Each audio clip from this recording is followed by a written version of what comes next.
Hello everyone, welcome to Victor's Knowledge. This is Chinu Sharma, and today in this lecture we are going to take up next part from our already ongoing important series on current affair revision. So ਅੱਜ ਦੇ ਇਸ lecture ਦੇ ਅੰਦਰ ਆਪਾਂ ਗੱਲ ਕਰਾਂਗੇ part 5 important current affair.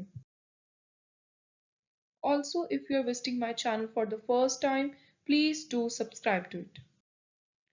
Also, before beginning with our today's lecture, one more important thing that I would like to share with you guys is that I have compiled complete detailed GS notes as well as current affair note plus 5 mock tests for the upcoming exam of नायब तहसीलदार. So ਜਿਹੜੇ भी students in notes या फिर crash course buy करना चाहते ने, or if you want to buy only mock test, then you can send email on legalvictor02896@gmail.com. So starting with first question. Indian Air Force ਦੇ IAF ਦੇ ਨਵੇਂ chief of air staff ਕੌਣ ਨਿਯੁਕਤ ਕੀਤੇ ਗਏ ਨੇ? ਸੋ ਪਹਿਲਾ ਹੀ ਕੁਐਸਚਨ ਬਹੁਤ ਹੀ ਜ਼ਿਆਦਾ ਇੰਪੋਰਟੈਂਟ ਹੈ, ਸੋ ਉਹ ਨੇ Vivek Ram Chaudhary, option A. Next ਹੈ ਕਿਹੜੀ ਸੰਸਥਾ ਹੈ, ਆਰਗੇਨਾਈਜੇਸ਼ਨ ਹੈ ਜਿਹਨੂੰ 2021 ਦਾ ਰਾਈਟ ਲਾਈਵਲੀਹੁੱਡ ਅਵਾਰਡ ਮਿਲਿਆ ਹੈ? Which organization has been honored with 2021 Right Livelihood Award? So ਇਹਦਾ right answer ਹੈ ਜਿਹੜੀ ਆਰਗੇਨਾਈਜੇਸ਼ਨ ਨੂੰ ਅਵਾਰਡ ਮਿਲਿਆ ਹੈ ਉਹ ਹੈ ਲਾਈਫ, ਜਿਹੜੀ ਕਿ ਦਿੱਲੀ ਵਿੱਚ ਹੈ। ਲਾਈਫ ਦੀ ਫੁੱਲ ਫਾਰਮ ਬਹੁਤ ਇੰਪੋਰਟੈਂਟ ਐਗਜ਼ਾਮ ਦੇ ਲਈ, ਕਿਉਂਕਿ ਜਦੋਂ ਕਰੰਟ ਅਫੇਅਰ ਵਿੱਚ ਰਹਿ ਰਹੀ ਹੈ ਤਾਂ ਕਈ ਵਾਰੀ ਕੀ ਹੁੰਦਾ ਤੁਹਾਨੂੰ ਡਾਇਰੈਕਟਲੀ ਕੁਐਸਚਨ ਪੁੱਛਣ ਦੀ ਬਜਾਏ ਉਹਦੇ ਨਾਲ ਕੋਈ ਹੋਰ ਸਟੈਟਿਕ ਪਾਰਟ ਦਾ ਜਿਹੜਾ ਕੁਐਸਚਨ ਜੁੜਿਆ ਹੁੰਦਾ ਹੈ ਉਹ ਪੁੱਛਿਆ ਜਾਂਦਾ ਹੈ। So life stands for legal initiative for forest and environment. So ਜਿਹੜੀ ਵਾਤਾਵਰਣ ਦੇ ਲਈ, ਫੋਰੈਸਟ ਦੇ ਲਈ ਇੱਕ ਬਹੁਤ ਹੀ ਵਧੀਆ ਆਰਗੇਨਾਈਜੇਸ਼ਨ ਕੰਮ ਕਰ ਰਹੀ ਹੈ ਜਿਹਦਾ ਨਾਮ ਹੈ ਲਾਈਫ। ਇਹਨੂੰ ਇਹ ਅਵਾਰਡ ਮਿਲਿਆ 2021 ਦਾ ਰਾਈਟ ਲਾਈਵਲੀਹੁੱਡ ਅਵਾਰਡ। ਨੈਕਸਟ ਆਪਾਂ ਬਹੁਤ ਵਾਰੀ ਨਿਊਜ਼ ਵਿੱਚ ਸੁਣਦੇ ਹਾਂ ਜਦੋਂ ਵੀ ਆਪਾਂ ਇਕਨੋਮਿਕ ਇਸ਼ੂਜ਼ ਦੀ ਗੱਲ ਕਰਦੇ ਹਾਂ, PCA ਫਰੇਮਵਰਕ। ਸੋ PCA ਫਰੇਮਵਰਕ ਕੀ ਹੁੰਦਾ? ਰਿਜ਼ਰਵ ਬੈਂਕ ਆਫ ਇੰਡੀਆ ਇੱਕ ਚੈੱਕ ਰੱਖਦਾ, ਧਿਆਨ ਰੱਖਦਾ ਜਿਹੜੇ ਬੈਂਕ ਥੋੜੇ ਜਿਹੇ ਵੀਕ ਹੁੰਦੇ ਨੇ, ਸੋ ਕਮਜ਼ੋਰ ਬੈਂਕਾਂ ਤੇ ਨਿਗਰਾਨੀ ਰੱਖਦਾ, ਉਹਨਾਂ ਨੂੰ ਥੋੜੀ ਚੇਤਾਵਨੀ ਦਿੰਦਾ ਵੀ ਨਹੀਂ ਤਾਂ ਮੈਂ ਤੈਨੂੰ ਬੰਦ ਕਰ ਦੂੰਗਾ ਜੇ ਤੁਸੀਂ ਇਸ ਥੋੜੇ ਟਾਈਮ ਪੀਰੀਅਡ ਦੇ ਵਿੱਚ ਕੁਝ ਰਿਸਟ੍ਰਿਕਸ਼ਨਸ ਲਗਾਉਂਦਾ, ਟਾਈਮਲਾਈਨ ਦਿੰਦਾ। ਸੋ ਇੱਕ ਪੀਰੀਅਡ ਦਿੰਦਾ reserve bank of India weak bank ਨੂੰ, ਤੇ ਉਹਨਾਂ ਉੱਤੇ ਜਿਹੜਾ ਫਰੇਮਵਰਕ ਲਗਾਇਆ ਜਾਂਦਾ, ਰਿਸਟ੍ਰਿਕਸ਼ਨ ਲਗਾਈ ਜਾਂਦੀ ਹੈ, ਉਹਨੂੰ ਕਿਹਾ ਜਾਂਦਾ ਹੈ PCA ਫਰੇਮਵਰਕ। ਸੋ ਉਹਨਾਂ ਨੂੰ ਇੱਕ ਟਾਈਮ ਦਿੱਤਾ ਜਾਂਦਾ ਹੈ ਕਿ ਤੁਸੀਂ ਇੰਨੇ ਸਮੇਂ ਦੇ ਵਿੱਚ ਆਪਣੀ ਪੋਜੀਸ਼ਨ ਨੂੰ ਸਟਰੋਂਗ ਕਰਕੇ ਦਿਖਾਓ, ਨਹੀਂ ਤਾਂ ਤੁਹਾਨੂੰ ਬੰਦ ਕਰ ਦਿੱਤਾ ਜਾਊਗਾ। ਸੋ PCA ਫਰੇਮਵਰਕ ਦੇ ਨਾਲ ਜੁੜੇ ਹੋਏ ਜਿਹੜੇ ਆਪਾਂ ਬੈਂਕ ਦੀ ਗੱਲ ਕਰਦੇ ਹਾਂ ਤਾਂ ਉਰੇ ਕੁਐਸਚਨ ਹੈ ਕਿ PCA ਦੇ ਅੰਦਰ P ਸਟੈਂਡ ਕੀ ਕਰਦੀ ਹੈ? ਸੋ ਉਰੇ P ਦਾ ਮਤਲਬ ਹੈ ਪ੍ਰੌਮਪਟ, ਆਪਸ਼ਨ ਡੀ। ਤੇ ਇਹ ਪੂਰੇ PCA ਵਰਡ ਦੀ ਫੁੱਲ ਫਾਰਮ ਵੀ ਐਗਜ਼ਾਮ ਦੇ ਲਈ ਬਹੁਤ ਇੰਪੋਰਟੈਂਟ ਹੈ। ਸੋ P ਤਾਂ ਆਪਾਂ ਨੇ ਦੇਖ ਲਿਆ, P stands for prompt, C stands for corrective and A stands for action. So prompt corrective action framework, option D. Who has been appointed as brand ambassador of National Basketball Association for India? So A brand ambassador bane ne Ranveer Singh, option A. Next is very important book, My Life in Full, Work, Family and Our Future. ਇਸ book ਦੇ author ਕੌਣ ਹੈ? ਸੋ ਇਹਨੂੰ ਲਿਖਿਆ ਹੈ Indira ਨੂਈ, option B. Next is International Day of Non-Violence, United Nation ਕਿਸ ਦਿਨ observe ਕਰਦੀ ਹੈ? ਸੋ ਇਹ ਕਰਦੀ ਹੈ 2 ਅਕਤੂਬਰ ਨੂੰ, ਮਹਾਤਮਾ ਗਾਂਧੀ ਦੇ ਬਰਥਡੇ ਵਾਲੇ ਦਿਨ। ਸੋ option A ਇਹਦਾ right answer ਹੈ। ਲੂਸੀ ਮਿਸ਼ਨ ਕਿਹੜੀ ਸਪੇਸ ਏਜੰਸੀ ਦੇ ਨਾਲ ਜੁੜਿਆ ਹੋਇਆ? ਸੋ ਲੂਸੀ ਮਿਸ਼ਨ ਹੈ ਨਾਸਾ ਦੇ ਨਾਲ related, option D. And this is again very important question. Next ਦੋ ਨਵੇਂ ਪੋਰਟਲ ਖੋਲੇ ਗਏ ਨੇ ਆਨਲਾਈਨ, ਸੇਜ ਤੇ ਸੇਕ੍ਰੇਡ। ਸੋ ਆਪਾਂ ਨੇ ਦੱਸਣਾ ਹੈ ਕਿ ਇਹ ਪੋਪੂਲੇਸ਼ਨ ਦੇ ਕਿਹੜੇ ਸੈਗਮੈਂਟ ਦੇ ਨਾਲ ਜੁੜੇ ਹੋਏ ਨੇ, ਕਿਹੜੇ ਲੋਕ ਨੇ ਜਿਨ੍ਹਾਂ ਨੂੰ ਇਸ ਪੋਰਟਲ ਤੋਂ ਫਾਇਦਾ ਮਿਲੂਗਾ। ਸੋ ਉਹ ਹੈ old age people, option B, ਜਿਹੜੇ ਬਜ਼ੁਰਗ ਲੋਕ ਨੇ। ਨੈਕਸਟ ਇਜ਼ ਵੈਰੀ ਇੰਪੋਰਟੈਂਟ, 2021 ਦਾ ਜਿਹੜਾ ਨੈਸ਼ਨਲ ਵਾਈਲਡ ਲਾਈਫ ਵੀਕ ਸੀ ਉਹਦਾ ਥੀਮ ਕੀ ਸੀ? ਸੋ 2021 ਦੇ ਨੈਸ਼ਨਲ ਵਾਈਲਡ ਲਾਈਫ ਵੀਕ ਦਾ ਥੀਮ ਸੀ forest and livelihood, sustaining people and planet, option B.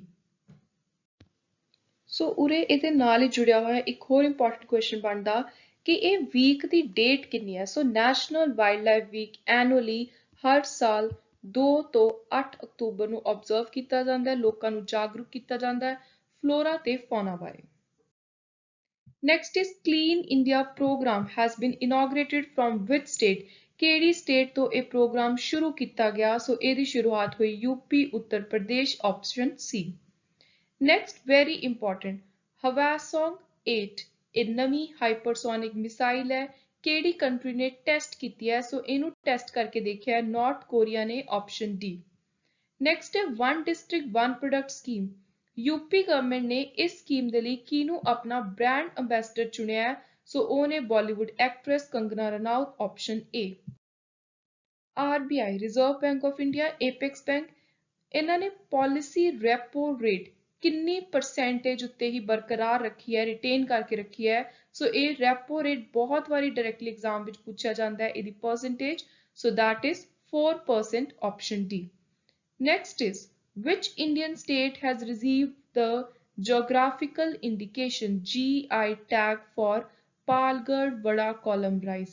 So ਇਹ ਜਿਹੜੇ ਚਾਵਲ ਨੇ ਇਹਨਾਂ ਦੇ ਲਈ GI tag ਮਿਲਿਆ ਹੈ ਮਹਾਰਾਸ਼ਟਰ ਨੂੰ ਆਪਸ਼ਨ ਡੀ ਤੇ ਇਹ GI tag ਵਾਲੇ ਕੁਐਸਚਨ ਤੁਹਾਨੂੰ ਸਾਰੇ 2021-22 ਦੇ ਜ਼ਰੂਰ ਪਤਾ ਹੋਣੇ ਚਾਹੀਦੇ ਨੇ so this is very very important ਜਦੋਂ ਤੱਕ ਤੁਹਾਡਾ 2022 ਜਿਹੜੇ ਮਹੀਨੇ ਤੱਕ ਐਗਜ਼ਾਮ ਹੋਣਾ ਕੋਈ ਵੀ ਉਦੋਂ ਲਾਸਟ ਪ੍ਰੀਵੀਅਸ ਮੰਥ ਤੱਕ ਦੇ ਜਿੰਨੇ ਵੀ GI ਟੈਗ ਦਿੱਤੇ ਗਏ ਨੇ ਅਲੱਗ-ਅਲੱਗ ਪੂਰੇ ਇੰਡੀਆ ਲੈਵਲ ਤੇ ਅਲੱਗ-ਅਲੱਗ ਸਟੇਟਸ ਦੇ ਪ੍ਰੋਡਕਟਸ ਨੂੰ ਸੋ ਉਹ ਸਾਰੇ ਦੇ ਸਾਰੇ ਤੁਹਾਨੂੰ ਪਤਾ ਹੋਣੇ ਚਾਹੀਦੇ ਨੇ। ਨੈਕਸਟ ਹੈ 14th consecutive year ਲਗਾਤਾਰ 14ਵੇਂ ਸਾਲ ਕਿਨੇ ਫੋਰਬਸ ਦੇ ਇੰਡੀਆ ਰਿਚ ਲਿਸਟ 2021 ਵਿੱਚ ਟੌਪ ਕੀਤਾ ਹੈ ਸੋ ਉਹ ਨੇ Mukesh Ambani option B. Which Commission Women Entrepreneurship Forum has invited application for the 5th Women Transforming India Award 2021-22 ਸੋ ਇਹ ਜਿਹੜੇ ਅਵਾਰਡ ਦੇ ਲਈ ਐਪਲੀਕੇਸ਼ਨਸ ਮੰਗਾਈਆਂ ਨੇ ਨੀਤੀ ਆਯੋਗ ਨੇ option A. Next is very important ਇੱਕ ਜੁਆਇੰਟ ਟ੍ਰੇਨਿੰਗ ਐਕਸਰਸਾਈਜ਼ ਕਰਵਾਈ ਜਾਂਦੀ ਹੈ ਸੂਰਿਆ ਕਿਰਨ ਬਾਰ-ਬਾਰ ਐਗਜ਼ਾਮ ਵਿੱਚ ਪੁੱਛੀ ਜਾਂਦੀ ਹੈ ਸੋ ਜਿਹੜੇ ਦੋ ਦੇਸ਼ਾਂ ਦੇ ਵਿਚਕਾਰ ਇਹ ਕਰਵਾਈ ਜਾਂਦੀ ਹੈ ਉਹਨਾਂ ਦੇ ਨਾਮ ਬਹੁਤ ਇੰਪੋਰਟੈਂਟ ਨੇ India and Nepal so Surya Kiran India ਤੇ ਨੇਪਾਲ ਦੇ ਨਾਲ ਰਿਲੇਟਡ ਹੈ। ਕੁਐਸਚਨ ਹੈ ਕਿ ਸਾਲ 2021 ਦੇ ਅੰਦਰ ਕਿੰਨਵਾਂ ਐਡੀਸ਼ਨ ਹੋਇਆ ਇਸ ਐਕਸਰਸਾਈਜ਼ ਦਾ ਸੋ ਉਹ ਸੀ 15ਵਾਂ 15th option B. Next is code on wages 2019 ਦੇ ਅੰਦਰ ਇੱਕ ਐਕਸਪਰਟ ਕਮੇਟੀ ਤਿਆਰ ਕੀਤੀ ਗਈ ਉਹਦੇ ਹੈਡ ਕੌਣ ਨਿਯੁਕਤ ਕੀਤੇ ਸੋ ਉਹਦੇ ਹੈਡ ਨਿਯੁਕਤ ਕੀਤੇ SP Mukherjee option C. The world habitat day 2021 ਵਿੱਚ ਕਿੰਨੀ ਤਰੀਕ ਨੂੰ ਆਬਜ਼ਰਵ ਕੀਤਾ ਗਿਆ so world habitat day celebrated on 4th of October option C another important date। Next ਹੈ shining Sikh youth of India ਇਹ ਬੁੱਕ ਕਿਹਨੇ ਆਥਰ ਕੀਤੀ ਸੋ ਇਹਨੂੰ ਆਥਰ ਕੀਤਾ ਡਾਕਟਰ ਪ੍ਰਬਲੀਨ ਸਿੰਘ ਨੇ ਆਪਸ਼ਨ ਬੀ। ਹਰਮਿਲਨ ਕੌਰ ਬੈਂਸ ਕਿਹੜੀ ਗੇਮ ਨੂੰ ਬਿਲੋਂਗ ਕਰਦੇ ਆ ਸੋ ਕਾਫੀ ਜ਼ਿਆਦਾ ਨਿਊਜ਼ ਵਿੱਚ ਰਹੀ ਸੀ she belongs to athletic option C। Fino payment bank FPBL ਨੇ ਅਪਾਇੰਟ ਕੀਤਾ ਹੈ ਕਿਸੇ ਐਕਟਰ ਨੂੰ ਆਪਣੇ ਪਹਿਲੇ ਬ੍ਰਾਂਡ ਐਂਬੈਸਡਰ ਦੇ ਤੌਰ ਤੇ ਸੋ ਉਹ ਐਕਟਰ ਕੌਣ ਨੇ ਜਿਹੜੇ ਫਰਸਟ ਬ੍ਰਾਂਡ ਐਂਬੈਸਡਰ ਬਣੇ ਨੇ ਫੀਨੋ ਪੇਮੈਂਟ ਬੈਂਕ ਦੇ ਸੋ ਉਹ ਨੇ Bollywood actor Pankaj Tripathi option C. Which bank has decided to discontinue publication of its doing business ranking? So business climate ਨੂੰ ਲੈ ਕੇ ਦੇਖਦੇ ਹੋਏ ਅਲੱਗ-ਅਲੱਗ ਦੇਸ਼ਾਂ ਦੇ ਰੈਂਕ ਦਿੱਤੇ ਜਾਂਦੇ ਸੀ ਕਿ ਡੂਇੰਗ ਬਿਜ਼ਨਸ ਰਿਪੋਰਟ ਕੱਢੀ ਜਾਂਦੀ ਸੀ ਸੋ ਕੁਐਸਚਨ ਹੈ ਕਿ ਕਿਹੜੇ ਬੈਂਕ ਦੇ ਦੁਆਰਾ ਕੱਢੀ ਜਾਂਦੀ ਸੀ ਜਿਨੇ ਹੁਣ ਇਹਦੀ ਪਬਲਿਕੇਸ਼ਨ ਨੂੰ ਰੋਕਤਾ ਡਿਸਕੰਟੀਨਿਊ ਕਰਤਾ ਸੋ ਉਹ ਬੈਂਕ ਹੈ world bank option A. Haiti Chile next ਹੁਣੇ ਇੱਕ ਹੋਰ ਕੁਐਸਚਨ ਆ ਗਿਆ GI ਟੈਗ ਦੇ ਨਾਲ ਰਿਲੇਟਡ ਕਿਹੜੀ ਸਟੇਟ ਨੂੰ ਬਿਲੋਂਗ ਕਰਦੇ ਆ ਸੋ ਹਾਇਤੀ ਚਿਲੀ ਨੂੰ ਜੀਓਗ੍ਰਾਫਿਕਲ ਇੰਡੀਕੇਸ਼ਨ ਟੈਗ ਦਿੱਤਾ ਗਿਆ ਸੀ ਸੋ ਇਹ ਹੈ ਮਨੀਪੁਰ ਸਟੇਟ ਨਾਲ related option C. Which country has been barred from participating in Winter Olympic Beijing 2022 so winter 올림픽 ਜਿਹੜੀਆਂ ਬੀਜ਼ਿੰਗ 2022 ਵਿੱਚ ਹੋ ਰਹੀਆਂ ਸੋ ਇਹਨਾਂ ਵਿੱਚ ਪਾਰਟਿਸਿਪੇਟ ਕਰਨ ਤੋਂ ਕਿਹੜੇ ਦੇਸ਼ ਦੇ ਉੱਤੇ ਬੈਨ ਲਗਾਇਆ ਗਿਆ ਰੋਕ ਲਗਾਈ ਗਈ ਸੋ ਉਹ ਹੈ north Korea option A. Which one has launched a new mobile app Pragati for the exclusive use of its development officer ਸੋ ਇਹ ਮੋਬਾਈਲ ਐਪ ਕੀਤਾ ਹੈ ਲਾਈਫ ਇੰਸ਼ੋਰੈਂਸ ਕਾਰਪੋਰੇਸ਼ਨ ਨੇ option A. Which bank has announced its partnership with leading payment company Paytm? Paytm ਦੇ ਨਾਲ ਹੁਣ partnership ਕਰਕੇ ਕੰਮ ਕਰ ਰਿਹਾ ਹੈ HDFC Bank, option B। What is the rank of India in Global Innovation Index ranking 2021? So very important ranking। ਇਹਦੇ ਅੰਦਰ India stand ਕਰਦਾ ਹੈ 46th position ਤੇ, so rank ਹੈ 46, option C। Next is President ਰਾਸ਼ਟਰਪਤੀ ਰਾਮਨਾਥ ਕੋਵਿੰਦ ਜੀ ਦੇ ਦੁਆਰਾ ਇੱਕ ਅਵਾਰਡ ਦਿੱਤਾ ਗਿਆ ਹੈ National Florence Nightingale Award 2020। So ਇਹ ਕਿਹਨੂੰ ਦਿੱਤਾ? So this has been given to S.V. Saraswati, option B, very important। Each year, the International Day of Peace is observed on which date? ਹਰ ਸਾਲ International Day of Peace ਕਿੰਨੀ ਤਰੀਕ ਨੂੰ observe ਕੀਤਾ ਜਾਂਦਾ ਹੈ? Another important date। So this is observed every year on 21st of September, option A। Next is ਕਿਹੜੀ country ਹੈ? So ਇਹ question ਬਹੁਤ ਹੀ ਜ਼ਿਆਦਾ important ਹੈ, ਤੁਸੀਂ ਆਉਣ ਵਾਲੇ ਹਰ exam 'ਚ ਇਹਨੂੰ ਜ਼ਰੂਰ expect ਕਰ ਸਕਦੇ ਹੋ। So ਸ਼ੰਘਾਈ Cooperation Organization ਇੱਕ ਬਹੁਤ important international organization ਹੈ। ਇਹਦੇ ਵਿੱਚ recently ਇੱਕ full member ਦੇ ਤੌਰ ਤੇ 9th country ਨੂੰ admit ਕੀਤਾ ਗਿਆ ਹੈ। ਸੋ ਉਹ ਦੇਸ਼ ਕਿਹੜਾ ਹੈ ਜਿਹੜਾ 9ਵਾਂ full member ਬਣਿਆ ਹੈ SCO ਦਾ? ਸੋ ਉਹ ਹੈ Iran, option A। This is very important। Archaeologists from Archaeology Survey of India discovered Shanklipi inscription on the stairs of an ancient temple in which state? ਸੋ ਇਹ ਜਿਹੜੀ inscription ਪਾਈ ਗਈ ਹੈ archaeologist ਦੇ ਦੁਆਰਾ, ਇਹ ਪਾਈ ਗਈ ਹੈ UP state ਦੇ ਇੱਕ ancient temple ਤੋਂ, ਪ੍ਰਾਚੀਨ ਮੰਦਿਰ ਤੋਂ, option B। Next is who became the fastest Indian? ਸਭ ਤੋਂ ਤੇਜ਼ ਇੰਡੀਅਨ ਜਿਨ੍ਹਾਂ ਨੇ 2 summit ਪੂਰੇ ਕੀਤੇ ਨੇ, 2 peaks ਤੇ, ਇੱਕ ਅਫਰੀਕਾ ਵਿੱਚ ਲੋਕੇਟਡ ਸੀ, ਦੂਜੀ ਰਸ਼ੀਆ। ਸੋ ਸਭ ਤੋਂ ਜਲਦੀ ਇਹ summit complete ਕਰਨ ਵਾਲੇ 2 peak ਤੇ ਬਣਿਆ ਹੈ Indian Geeta Samota, option A। Next is ਸਮੁੰਦਰ ਸ਼ਕਤੀ, ਇੱਕ important exercise ਕਿਹੜੇ 2 ਦੇਸ਼ਾਂ ਦੇ ਵਿਚਕਾਰ ਹੁੰਦੀ ਹੈ? ਸੋ question ਵਿੱਚ ਇੱਕ country ਦਾ ਨਾਮ ਦਿੱਤਾ ਹੋਇਆ ਇੰਡੀਆ, ਸੋ ਦੂਜੀ state ਹੈ ਇੰਡੋਨੇਸ਼ੀਆ, option A। ਸੋ ਇਹ ਵੀ exam ਦੇ ਲਈ ਬਹੁਤ important ਹੈ। Next ਹੈ ਕਿਹੜੀ state ਦੇ CM ਯੋਗੀ ਆਦਿੱਤਿਆਨਾਥ ਨੇ ਮਿਸ਼ਨ ਸ਼ਕਤੀ phase 3 ਦੇ ਅੰਦਰ ਨਿਰਭਇਆ ਇੱਕ ਪਹਿਲ ਪ੍ਰੋਗਰਾਮ ਲਾਂਚ ਕੀਤਾ ਹੈ? ਸੋ ਯੋਗੀ ਆਦਿੱਤਿਆਨਾਥ CM ਨੇ UP ਦੇ ਉੱਤਰ ਪ੍ਰਦੇਸ਼, option C, ਜਿਨ੍ਹਾਂ ਨੇ ਇਹ important ਪ੍ਰੋਗਰਾਮ ਲਾਂਚ ਕੀਤਾ ਹੈ।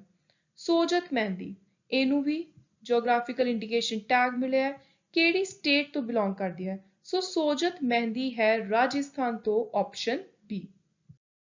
Next is Judima is a rice wine from which state? So Judima rice wine ਵੀ ਕਾਫੀ ਜ਼ਿਆਦਾ news ਵਿੱਚ ਚੱਲ ਰਹੀ ਸੀ, so this belongs to Assam, option A। Dr. M.G. Ramachandran Central Railway Station, ਇਹਨੂੰ 100% energy ਹੈ ਉਹ ਮਿਲੂਗੀ ਸੋਲਰ એનર્ਜੀ ਤੋਂ, ਸੋ ਸੂਰਜ ਊਰਜਾ ਤੋਂ ਇਹਨੂੰ ਚਲਾਇਆ ਜਾਊਗਾ ਪੂਰੇ ਤੋਂ ਪੂਰੇ ਰੇਲਵੇ ਸਟੇਸ਼ਨ ਨੂੰ, 100% એનર્ਜੀ ਦਿੱਤੀ ਜਾਊਗੀ ਸਨ ਤੋਂ। ਕਿਹੜੀ ਸਿਟੀ ਵਿੱਚ ਲੋਕੇਟਡ ਹੈ ਇਹ ਰੇਲਵੇ ਸਟੇਸ਼ਨ? ਸੋ MG ਰਾਮਾਚੰਦਰਨ ਸੈਂਟਰਲ ਰੇਲਵੇ ਸਟੇਸ਼ਨ ਹੈ ਚੇਨਈ ਵਿੱਚ, option A। ਤੇ ਅੱਜ ਦੇ part 5 important current affairs series ਦਾ ਲਾਸਟ ਕੁਐਸਚਨ ਹੈ ਮੋਇਨ ਅਲੀ, ਇਹਨਾਂ ਨੇ ਟੈਸਟ ਮੈਚ ਕਰੀਅਰ ਦੇ ਵਿੱਚੋਂ ਰਿਟਾਇਰਮੈਂਟ ਅਨਾਉਂਸ ਕੀਤੀ ਹੈ, ਕਿਹੜੀ ਕੰਟਰੀ ਨੂੰ ਬਿਲੋਂਗ ਕਰਦੇ ਨੇ? ਸੋ ਮੋਇਨ ਅਲੀ ਕ੍ਰਿਕਟਰ ਹੈ, ਇਹ ਇੰਗਲੈਂਡ ਨੂੰ ਬਿਲੋਂਗ ਕਰਦੇ ਆ, option D। So this was all about our today's lecture. I hope you liked the video. Keep supporting Victor's Knowledge. Thank you and good luck.